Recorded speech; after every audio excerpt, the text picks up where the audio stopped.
Hey everyone, here's my weather recording for you tonight. I'm going to focus on the possibility maybe of a few stronger storms getting in here later Wednesday and early darkness hours Wednesday night. Of course, we have had multiple rounds of severe weather. The last thing we need is additional strong storms, so it's obviously a concern, so we're going to go over this.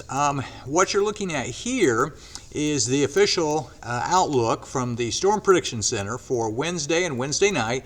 And it has pretty much most of our area except the far, far southeast and what we call a slight risk, or the low end, but a slight risk of some severe weather. So let's look at some other things. Those of you who follow me on social media know I use a few different ones. This one here is also one looking at Wednesday and Wednesday night. Kind of the same idea. The risk is kind of fading the farther southeast you go.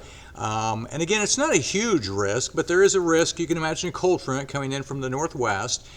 This is another one that I used, and again, the risk level is not way high, but it is right over the two-state area. Again, this is for Wednesday and Wednesday night. Now, on this map, I can kind of break this down for you.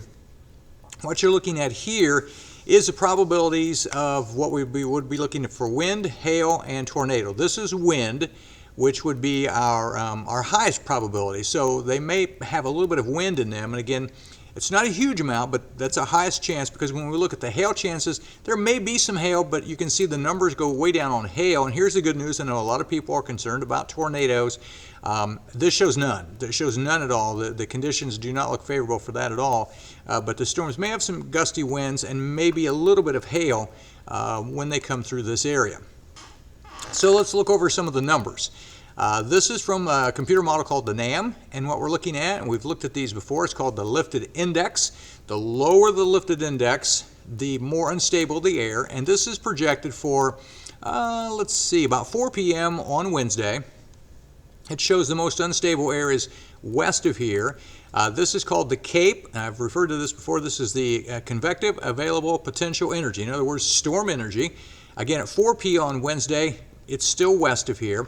And what we're looking at here, we call it SIN. Basically, this is there anything to inhibit the development of storms, or CAP, we would refer to it.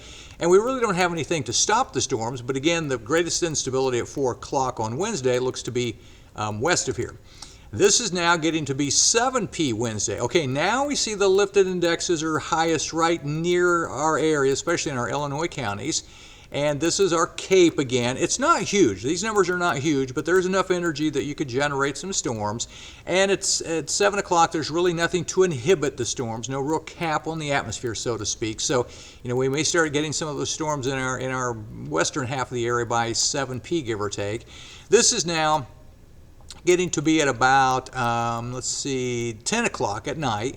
Now we're kind of right over the area, but notice again, this is the lifted index. It's not terrible. This is the CAPE. It's fading away. Now the sun's starting to go down, but it's right over the state line around, say, 10 p.m. or so. What we're looking at here is basically, do we see any of these storms that may have a sustained updraft or circulation? If we would see some long tracks of that, that would indicate that these storms would have rotation, and that would increase the chances of wind and hail, or maybe even a tornado. And again, we don't show hardly any of that over this area. We do show a little bit in central Illinois, basically mostly west of our area, and even that's not impressive. So far things are not looking real impressive with the Wednesday event. Here's one main reason. This is now forecast for basically midnight on Wednesday as the front comes through the state line. And what we're looking at here are winds at about 850 millibars, or about 5,000 feet. If you have some pretty good wind at that level, it can sometimes what we call mix down and cause gusty winds. Also, if you have strong winds aloft at that level and higher, it can help to ventilate the storms and help them storms to grow. And the winds are not that strong. We do show a little bit right near the state line there, which I think the max on that's about 42 knots, so 48 miles per hour, give or take. So that's not real impressive. Maybe a little wind, but that's not very impressive for a major outbreak of severe weather. So let's talk about the timing. This is the forecast map here for 7 p.m. Wednesday. You can see the cold front extending from near Chicago to just north of St. Louis. And that's where you'd have your thunderstorms near the front. And now this is now for 7 a.m. Thursday, and it's clearing the area. So any threat of stronger storms would be late Wednesday into the early darkness hours Wednesday night, and then the threat is over on on Thursday, but we'll probably still have some rain left over behind that front. So we'll end by giving you kind of a detailed look at the latest model run on the timing. This would now be at about, let's see, 9 p.m. And we've got some of the storms out to the west of the area, but again, mostly just west of here. This would be now getting into about 10 p.m. And again, some storms moving in to the area.